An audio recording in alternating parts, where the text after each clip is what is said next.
Welcome back to another TDH upload. My name is Travis, and today we're going to be continuing with part 2 of our Garmin EchoMap 64CV installation. If you guys missed part 1, I'll go ahead and drop the link below, but we did make this custom mount and custom stand for our Garmin. There's a few things that we still need to do, like adding a cap to this and adding a gusset, but that will come later on in the video. We're going to start this video off by showing you guys where I am mounting my transducer on my 1998 Carolina Skiff J16. I've already got the template cut out. You guys can see down there, that's already cut out and taped in place. I will show you guys that positioning and then the tools that you need to do the install. It's very, very simple. You just want to make sure that you're following the directions and doing it correctly. So let's dive in. First things first, read through the instructions. It'll tell you everything that you need for the installation. And if you're doing this on a trolley motor, it'll tell you how to install that on a trolley motor. But we're going to be doing it on the transom. So let me go over the tools that you need for the transom install. Obviously, I'll show you guys the transducer. This is the transducer itself with the mounting hardware. This is the transducer transom mount. This will get mounted with these two screws into the transom. Requires a number 2 screwdriver, obviously a drill it out. These are my through hole fittings and my wire hold down fittings and the hardware to go along with that. That will hold the wire from the transducer up the transom and through the actual transom itself. 5200 fast cure, just because I want to be able to take my boat out in the next day or two. This takes 24 hours to cure compared to your traditional 5200. This will take a bit longer, roughly 7 to 8 days. So I got the fast cure because I want to take my boat out possibly tomorrow afternoon.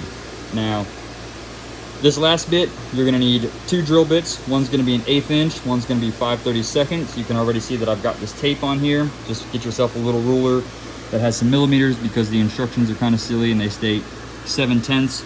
I just found it easier to mark out 18 millimeters here on the drill bit. You'll do the same thing for the little 1/8 inch. Some masking tape, a marker, a framer square, and I don't know where my tape measure went. Oh, there she is, put her back.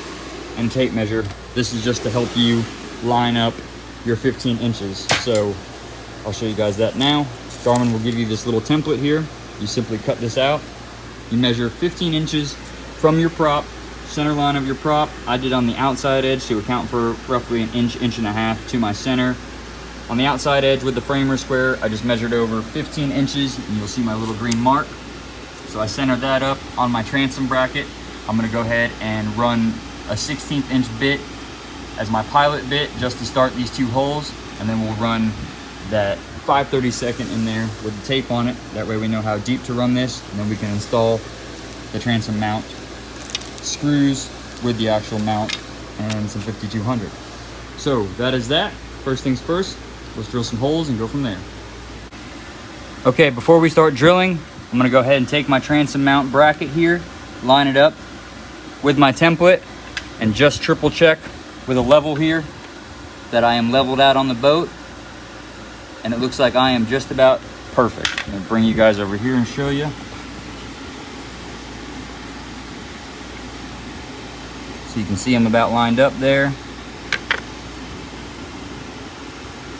And you can see that bubble is pretty damn spot on. I could come down just a little bit, but that's pretty dang good. Obviously make sure that your floor is level that your boat is sitting on. So now that I can confirm that is good to go, I'm gonna go ahead and drill my 2 16th pilot holes. And then after that, we'll throw some tape over those holes and then run it in with that 5/32.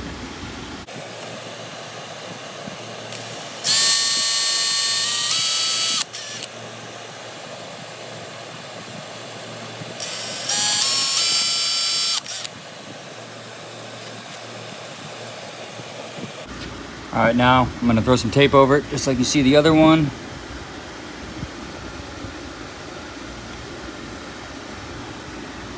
That'll just help prevent it cracking the gel coating. I know my transom's kind of rough anyways because it's a 98. It's used and abused. Now we're taking our 5/32 with our tape on it. That's about 18 millimeters down. We're gonna go ahead and drill those holes all the way up to the end of that tape.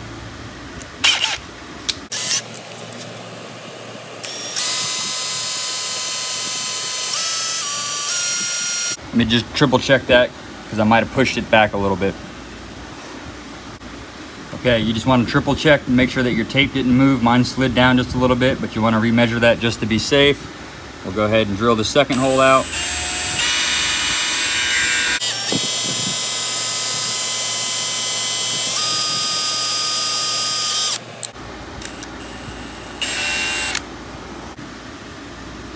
It's always fun drilling into your transom, putting holes in there. Awfully sketchy. You want to grab your provided screws. Number 2 Phillips screwdriver. Obviously your 5200 and your mount. First things first that I'm going to do is dab a little bit inside the holes.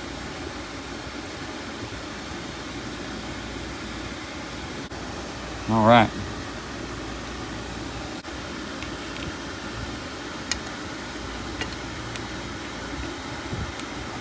I'm trying not to make a mess, but does not look like I'm doing a very good job at it.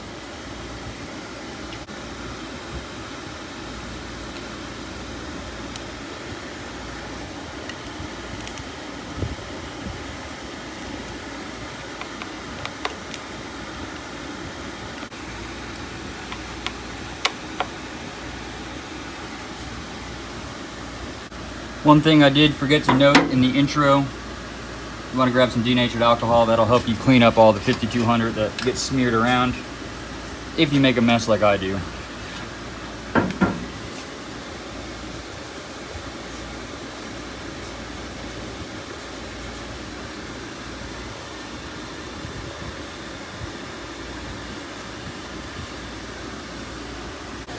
All right, next we're gonna go ahead and install the bracket to the actual transducer. The rounded edge will be going towards the front of the boat, so it simply slips in like this and it'll actually drop right into place. Lines right up. You guys can see that. And then they have these provided screws here with these little lock washers. You want to install those. So I'm gonna go ahead and get that all together. I don't think I need to film this because you guys know how this goes, but I'll just throw it on time lapse. Okay, with the transducer installed on the mount, you want to grab the hardware that's provided, washer, rubber washer, and then the nut. We'll go ahead and get this guy installed.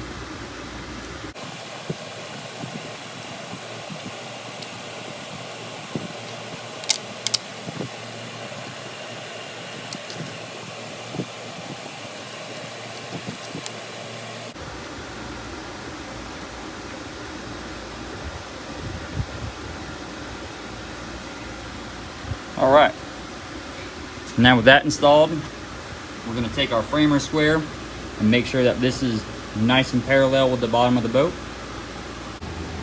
Now that we have the transducer mounted, I'm going to take my straight edge and just set it to the side of it. You guys can see how well I've got the transducer in line with the bottom of the hole. Now you do probably notice that mine's sagging down just a bit. If I were to loosen up the screw and lift it up, it's a tad bit too high. They recommend about 3 to 5 degrees pointed downward. In the photo, you'll see it damn near flush with the bottom of the hole, but it's pretty hard to get it super flush with the way that this mount works because there's little teeth that bite into it. So there's only certain settings that it can go. This looks pretty good. I'm gonna move forward with this. I've got the wire pulled up and into the housing, and now we're gonna go ahead and attach this wire all the way up the transom. Now that we have the transducer mounted up, I cinched down these screws, oozed out some 5200. I know those guys are good and tight. I'm gonna leave them be to kick off. I went ahead and used some tape to line up where I wanted to put my transducer wire. One thing to keep in mind, if you do have a Carolina skiff, you have your Coast Guard plate right here, and you don't want to drill through that. So I have mine coming up, offsets to the left just a little bit. I'll probably put one of those wire tie downs here and a wire tie down just below, and then send my hole through the transom right here. I already went ahead and set up my through hole fitting with its hardware. You need a 5/8 inch drill bit for this, and then 1/8 inch for the screws. As far as the screw goes on the 1/8 inch, you want to measure out 3/8 of an inch from the tip of the bit down. I'll grab my ruler here, I'll show you guys. 3/8 of an inch. So with that being said, you can get that lined up where you want it and then drill your holes for those. All right, I've got them marked out where I want to drill these holes. I've got my 1/8 inch bit here, as you guys can see, with my tape on it, 3/8 of an inch in depth. We're gonna go ahead and drill these holes real quick.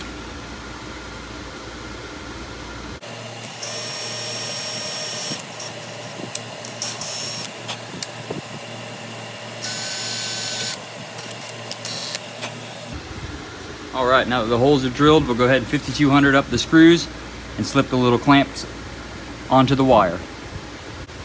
I went ahead and put my little clips in place. Just gonna dab some 5200 as you can see on my screw. And then I'm gonna just put a tiny dab on the hole.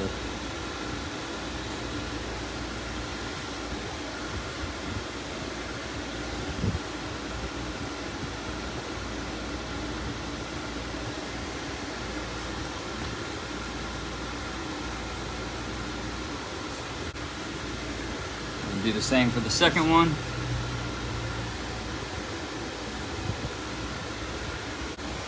And same thing for the screw.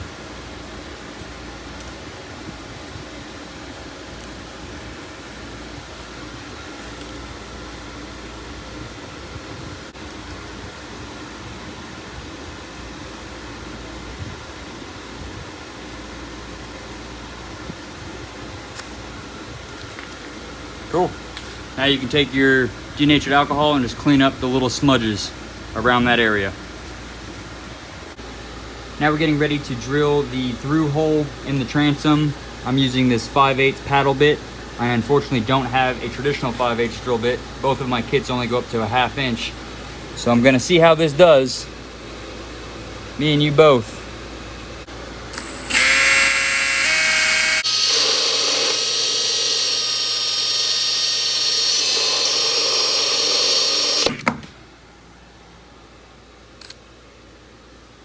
Well, no going back now.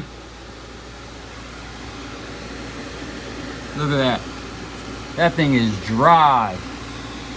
Rock solid. Got the 5/8 hole there. I kind of got ahead of myself. I really should have put some tape on the spot like we did down below.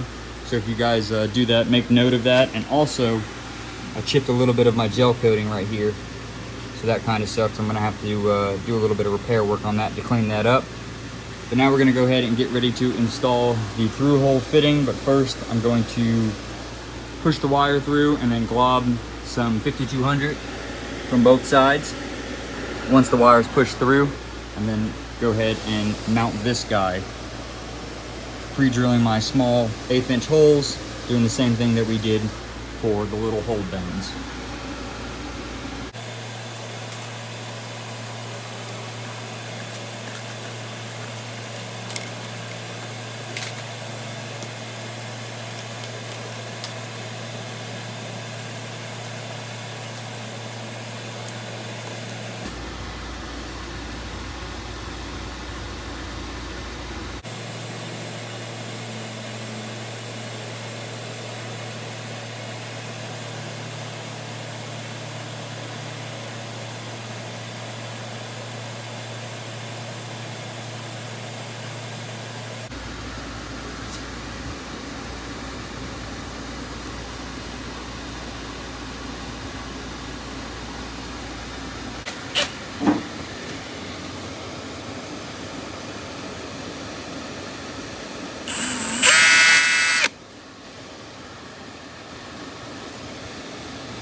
Got the wiring harness all done. Got the clamshell on there, the through hole fitting, my 5200 nice and bulged out of there.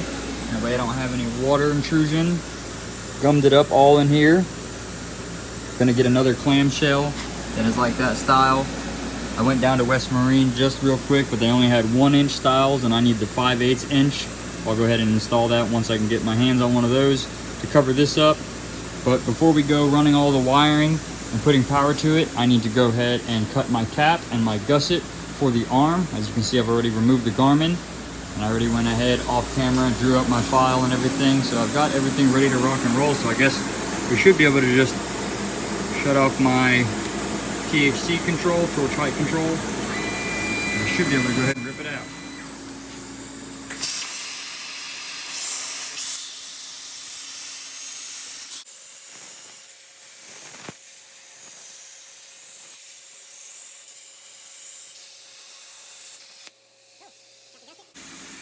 And then I went ahead and already drew my cap.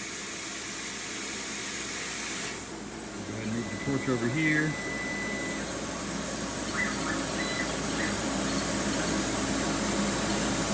Get this repositioned and we can go ahead and cut this. Shut off dry run.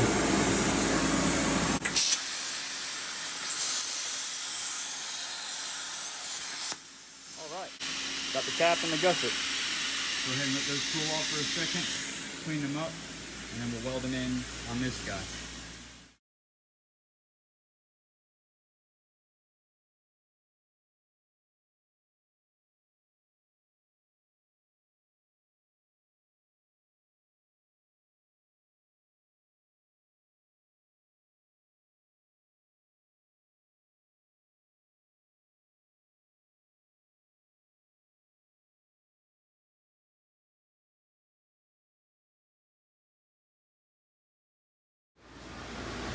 That gusset is looking sharp on there. And the cap looks real good. I'm wondering if I should just go ahead and feather this out, because I did a fusion weld on there. If you guys notice, I didn't add any filler to that. And it looks a little uneven, so I'm wondering if I should just grind it and clean it up. But I'm gonna leave it for right now just while we're doing this, because honestly, it doesn't bother me that much. Anyways, guys, now that we have all of this knocked out, I'm gonna let this cool off some more. And then I'm probably gonna go ahead and drill a pretty decent sized hole in here somewhere inside the gusset. So that's why it's hidden when the wires run down. And then drilling a hole up here, pretty decent sized hole. And then we can start pushing our wires through and hopefully getting power to the Garmin. I decided to start getting this all knocked out off camera because honestly, it's pretty straightforward. You guys heard me explain, got the hole drilled there. Got the hole drilled here, got the wires plumbed through and ran. As you can see, I put some heat shrink, put about 4 strips of heat shrink so that way it doesn't chafe against the inside of the aluminum tube. Same thing down here, and then I wrap some electrical tape just for the peace of mind. And then I've got it just kind of ran right now, hanging out. I have no idea how I'm gonna route this. Hey, sorry for the interruption, guys. I did forget to mention when I was talking about the wiring that your power wire is going to go to the left port. It'll say power. When you take this black cover off, this cover is the retainer that holds these guys in place. But this one will say power, and then the one for your transducer, it'll say XDCR. That's the far right plug that simply gets just plopped in there. I apologize, I forgot to mention that to you guys. Anyways, back to the video. I'm really thinking about tucking this guy up underneath the seat and then running this just down and along for right now where it is until I figure out what I'm going to do about all of my electronics, because I do want to build a battery and fuel tank like mount up off the floor just a bit, because this is what my gas tank's doing to my floor, and this paint is not even this paint's not even a month old and the tank orange is already rubbing onto it and it's driving me nuts. So that is that, guys. We'll go ahead and do the most satisfying part here now, because I've been waiting to do this. I think it's already on because I hooked it up with some alligator clips for temporary. Yep, there we go. Awesome, look at that, guys. And again, I don't have that big baller fancy one that's touchscreen, but this does just fine for me. All right, let's do this right here. Here we go. Yeah, that's the best part. Man, look how clean that thing is. Now when I'm sitting here tilling, I can actually just adjust this a tad bit. 1 second. Okay, so I adjusted the screen up just a little bit. So here's kind of like a rough POV of what it would look like if you're sitting in the seat of the Skiff. You got the tiller handle in your hand here, ripping open the throttle. You can look right down at the charts. I know it's all blurry on the camera, but it's clear as day from where I'm sitting here. I can obviously stand up. I can tilt it up. So while I'm standing up, say I'm in some shallow water and I've got some things ahead of me and I just need to look at my charts, it's perfect. Again, sitting back down, I can adjust it downwards. And then if I have somebody sitting next to me, like say my girlfriend's next to me or something, I can simply swivel it, adjust it where I want it. That way I can see it. I mean, man, this is awesome, guys. I am so happy with this. I don't think it couldn't have come out any better for what it is. It's very simple, yet clean little install. But that's all I really have for you guys. This video, again, it's getting a little lengthy. I've got to figure out what I'm going to do about my final routing. I think I may check in with you guys with like a small part 3. I wanted to do some EVA foam in this video also, but for whatever reason they sent me not once but twice the wrong EVA foams. Well guys, I was going to do an unboxing on my EVA foam that I just picked up. They sent me the wrong color. This is supposed to be the brown with the white striping. I don't know what style this is. This is not what I ordered, but it is EVA boat foam. Unfortunately, I'm going to be sending this one back and trying to get the right one because we are not doing gray on my interior. We are doing brown with white, so, or tan, whatever you want to call it. So that's frustrating. That is very frustrating. So I think I'll do this wire cleanup, getting the battery installed, and figuring out what I'm going to do about my little stand that I want to make. I don't want this stuff jumbling around back here, and I don't want the fuel tank rubbing on the paint anymore down here on the stern. So that is that, guys. I don't think I have much else for you. Hopefully the install helped you guys. I know it was mainly just the transducer stuff because it's not hard, but it's a little time consuming, and you've got to you know, take your time on it. And that's why it is time consuming, because you just don't want to mess up, and you want to make sure that you're lining everything up the way you want it. And that's that, guys. All right, let's close out this video. Well guys, that is a wrap. If you are installing a Garmin chart plotter or sonar kit, hopefully this helped you guys with the installation on your Carolina Skiff. And for those of you who are just following along in the series, I do appreciate it. Little by little, we're getting this thing fixed up. As you saw, my EVA foam in that clip was gray. Once I get that EVA foam, we're going to be doing a whole flooring with that, getting that all prettied up. And then, again, I got to build that stand. So we got a lot more content coming for the Carolina Skiff. We may be taking her down to the Matanzas River tomorrow. That's kind of up in the air, 50-50, depending on the weather and what we end up doing. But we'll definitely have more footage for her. I really appreciate you guys watching. Thank you so much. I'll see you in the next upload. Later.